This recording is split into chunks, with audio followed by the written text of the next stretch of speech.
இன்னைக்கு என்ன சமையல் பார்க்கலாம் வாங்க. வழக்கம் போல சுட சுட சோறு தான்.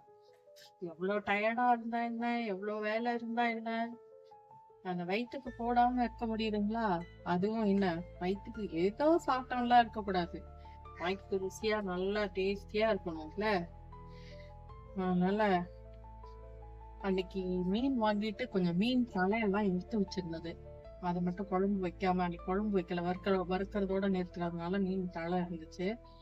அது தலை, இந்த வால் இதெல்லாம் இருந்துச்சு. ஸோ அதெல்லாம் போட்டு மீன் குழம்பு இன்னைக்கு சூப்பரா கேரளா ஸ்டைல்லேன்னு வச்சுக்கோங்களேன். நல்லா எண்ணெய் மதக்க மதக்க மீன் குழம்பு. இது கூட பாத்தீங்கன்னா கொஞ்சம் அந்த தலையோட உள்பக்க பீஸு, அதுக்கப்புறம் அந்த வால் இதெல்லாம் இருந்துச்சு. அதெல்லாம் அப்படியே தனியா கொஞ்சம் வறுத்தாச்சு. இதெல்லாம் வறுத்தாச்சே, நான் என்ன பண்ணுவேன்னு பாக்குறீங்களா?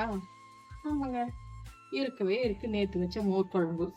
ஒட்டுக்க பாத்தீங்கன்னா அன்னைக்கு வாங்கிட்டு வந்த சிப்ஸ் கொஞ்சம் மீதி இருக்குது. இவ்வளவுதான் நம்மளோட இது ஓடிடும். கூடவே ரசம் இருக்கு, தயிர் இருக்கு, அவ்வளவுதாங்க. வேணா இந்த மீன் குழம்பு இது வேணா சொல்றேன் நான், ரெசிபி எப்படின்னு சொல்றேன் நான், சிம்பிளா சொல்றேன் நான். பெரிய வெங்காயம் ஒரு 3-4 வெங்காயத்தை அரைச்சிக்கணும். தக்காளி ஒரு 3-4 தக்காளியை அரைச்சிக்கணும். சின்ன வெங்காயம் பூண்டு தட்டி வச்சுக்கணும். தேங்காய் பால் ஒரு டம்ளர் தனியா எடுத்து வச்சுக்கணும்.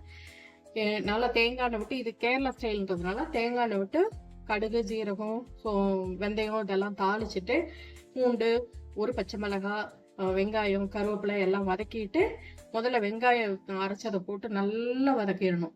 அதுக்கப்புறம் தக்காளி அரைச்சதை போட்டு வதக்கும் போதே மஞ்சள் தூள், மிளகாத்தூள், இது தனியாத்தூள் இதெல்லாம் போட்டு உப்பு எல்லாம் போட்டு நல்லா வதக்கணும். புளி கரைச்சி தேவையான அளவுக்கு ஊற்றிக்கணும்.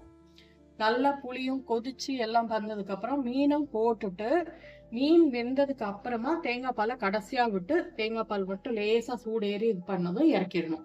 இதுதான் இந்த மீன் குழம்போட ரெசிபி. அவ்வளவுதாங்க. ஆக்சுவலி இந்த குழம்போட ரெசிபி வீடியோவா நான் இருக்கு, சேனல்ல இருக்கு.